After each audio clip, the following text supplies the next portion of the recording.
I'm a storyteller, and I would like to tell you a few personal stories about what I like to call the danger of the single story. I grew up on a university campus in eastern Nigeria. My mother says that I started reading at the age of 2, although I think 4 is probably close to the truth. So I was an early reader, and what I read were British and American children's books. I was also an early writer. And when I began to write at about the age of 7, stories in pencil with crayon illustrations that my poor mother was obligated to read, I wrote exactly the kinds of stories I was reading. All my characters were white and blue-eyed. They played in the snow. They ate apples. And they talked a lot about the weather, how lovely it was that the sun had come out. Now, this despite the fact that I lived in Nigeria. I had never been outside Nigeria. We didn't have snow. We ate mangoes. And we never talked about the weather because there was no need to. My characters also drank a lot of ginger beer because the characters in the British books I read drank ginger beer. Never mind that I had no idea what ginger beer was. And for many years afterwards, I would have a desperate desire to taste ginger beer. But that is another story. What this demonstrates, I think, is how impressionable and vulnerable we are in the face of a story, particularly as children. Because all I had read were books in which characters were foreign, I had become convinced that books, by their very nature, had to have foreigners in them and had to be about things with which I could not personally identify. Now, things changed when I discovered African books. There weren't many of them available, and they weren't quite as easy to find as the foreign books, but because of writers like Chinua Achebe and Kamara Laye, I went through a mental shift in my perception of literature. I realized that people like me, girls with skin the color of chocolate, whose kinky hair could not form ponytails, could also exist in literature. I started to write about things I recognized. Now, I loved those American and British books I read. They stirred my imagination. They opened up new worlds for me. But the unintended consequence was that I did not know that people like me could exist in literature.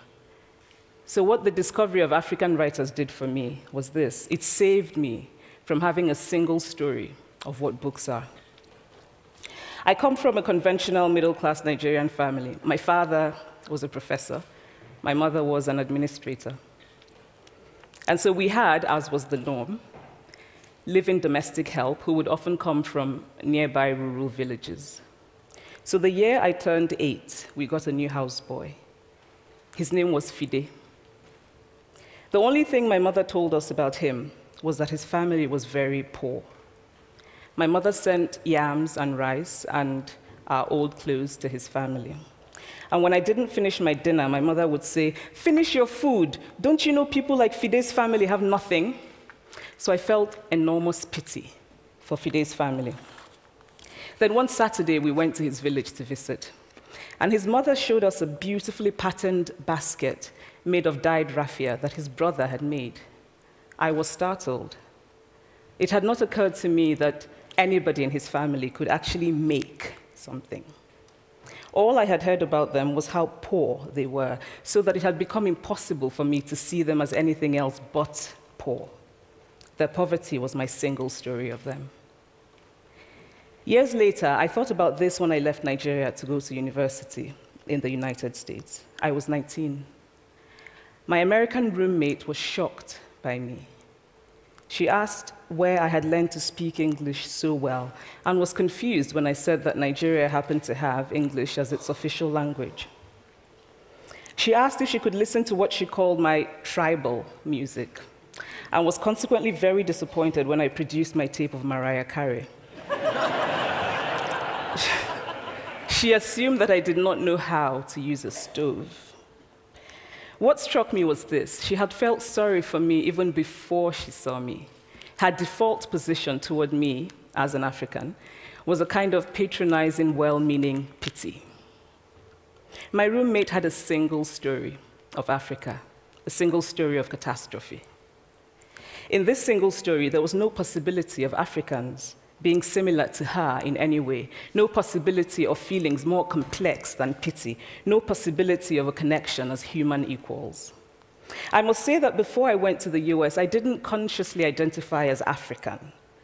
But in the US, whenever Africa came up, people turned to me, never mind that I knew nothing about places like Namibia. But I did come to embrace this new identity, and in many ways, I think of myself now as African, although I still get quite irritable when Africa is referred to as a country, the most recent example being my otherwise wonderful flight from Lagos 2 days ago, in which there was an announcement on the Virgin flight about their charity walk in India, Africa, and other countries. So after I had spent some years in the US as an African, I began to understand my roommate's response to me. If I had not grown up in Nigeria, and if all I knew about Africa were from popular images, I too would think that Africa was a place of beautiful landscapes, beautiful animals, and incomprehensible people fighting senseless wars, dying of poverty and AIDS, unable to speak for themselves, and waiting to be saved by a kind white foreigner. I would see Africans in the same way that I, as a child, had seen Fide's family. This single story of Africa ultimately comes, I think, from Western literature. Now, here's a quote from the writing of a London merchant called John Locke, who sailed to West Africa in 1561 and kept a fascinating account of his voyage. After referring to the black Africans as beasts who have no houses, he writes, "They are also people without heads, having their mouths and eyes in their breasts." Now, I've laughed every time I've read this, and one must admire the imagination of John Locke. But what is important about his writing is that it represents the beginning of a tradition of telling African stories in the West, a tradition of sub-Saharan Africa as a place of negatives, of difference, of darkness, of people who, in the words of the wonderful poet Rudyard Kipling, are half devil, half child. And so I began to realize that my American roommate must have, throughout her life, seen and heard different versions of this single story. As had a professor who once told me that my novel was not authentically African. Now, I was quite willing to contend that there were a number of things wrong with the novel, that it had failed in a number of places, but I had not quite imagined that it had failed at achieving something called African authenticity. In fact, I did not know what African authenticity was. The professor told me that my characters were too much like him, an educated and middle-class man. My characters drove cars. They were not starving. Therefore, they were not authentically African. But I must quickly add that I, too, am just as guilty on the question of the single story. A few years ago, I visited Mexico from the US. The political climate in the US at the time was tense, and there were debates going on about immigration. And, as often happens in America, immigration became synonymous with Mexicans. There were endless stories of Mexicans as people who were fleecing the healthcare system, sneaking across the border, being arrested at the border, that sort of thing. I remember walking around on my first day in Guadalajara, watching the people going to work, rolling up tortillas in the marketplace, smoking, laughing. I remember first feeling slight surprise, and then I was overwhelmed with shame. I realized that I had been so immersed in the media coverage of Mexicans that they had become one thing in my mind, the abject immigrant. I had bought into the single story of Mexicans, and I could not have been more ashamed of myself. So that is how to create a single story. Show a people as one thing, as only one thing, over and over again, and that is what they become. It is impossible to talk about the single story without talking about power. There is a word, an Igbo word, that I think about whenever I think about the power structures of the world, and it is nkali. It's a noun that loosely translates to be greater than another. Like our economic and political worlds, stories too are defined by the principle of nkali. How they are told, who tells them, when they are told, how many stories are told, are really dependent on power. Power is the ability not just to tell the story of another person, but to make it the definitive story of that person. The Palestinian poet Mourid Barghouti writes that if you want to dispossess a people, the simplest way to do it is to tell their story and to start with secondly. Start the story with the arrows of the Native Americans and not with the arrival of the British, and you have an entirely different story. Start the story with the failure of the African state and not with the colonial creation of the African state, and you have an entirely different story. I recently spoke at a university where a student told me that it was such a shame that Nigerian men were physical abusers like the father character in my novel. I told him that I had just read a novel called American Psycho, and that it was such a shame that young Americans were serial murderers. Now,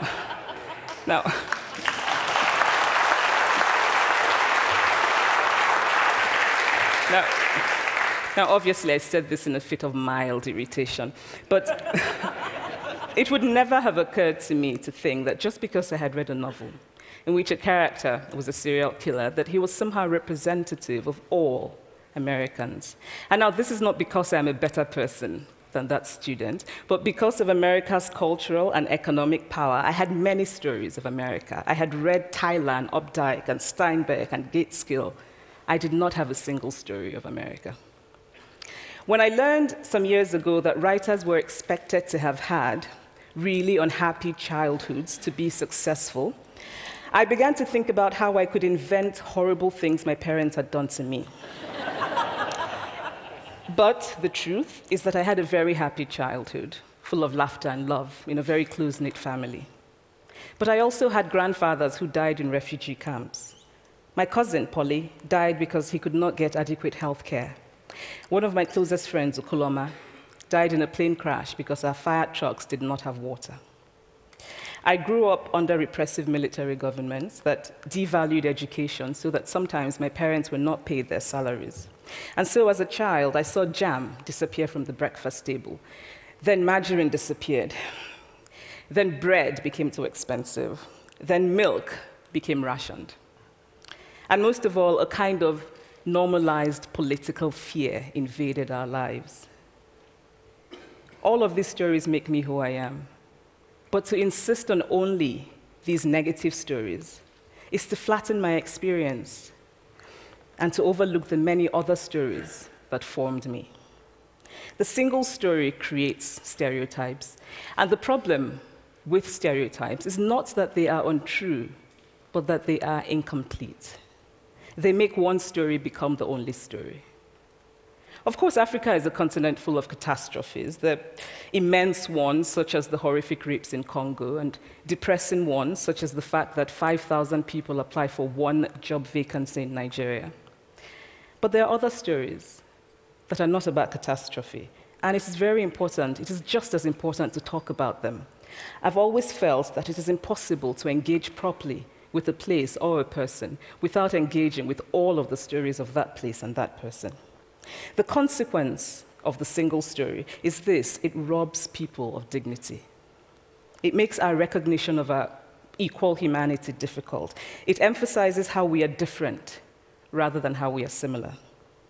So what if before my Mexican trip, I had followed the immigration debate from both sides, the US and the Mexican?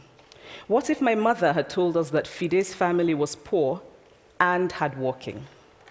What if we had an African television network that broadcast diverse African stories all over the world, what the Nigerian writer Chinua Achebe calls a balance of stories?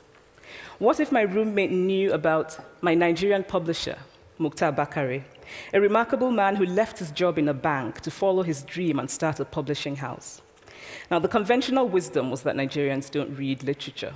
He disagreed. He felt that people who could read would read if you made literature affordable and available to them. Shortly after he published my first novel, I went to a TV station in Lagos to do an interview. And a woman who worked there as a messenger came up to me and said, "I really liked your novel. I didn't like the ending. Now you must write a sequel, and this is what will happen." And she went on to tell me what to write in the sequel. Now, I was not only charmed, I was very moved. Here was a woman, part of the ordinary masses of Nigerians who were not supposed to be readers. She had not only read the book, but she had taken ownership of it and felt justified in telling me what to write in the sequel. Now, what if my roommate knew about my friend, Fumi Yonda, a fearless woman who hosts a TV show in Lagos and is determined to tell the stories that we prefer to forget? What if my roommate knew about the heart procedure that was performed in the Lagos hospital last week? What if my roommate knew about contemporary Nigerian music, talented people singing in English and Pidgin and Igbo and Yoruba and Ijo, mixing influences from Jay-Z to Fela to Bob Marley to their grandfathers? What if my roommate knew about the female lawyer who recently went to court in Nigeria to challenge a ridiculous law that required women to get their husband's consent before renewing their passports?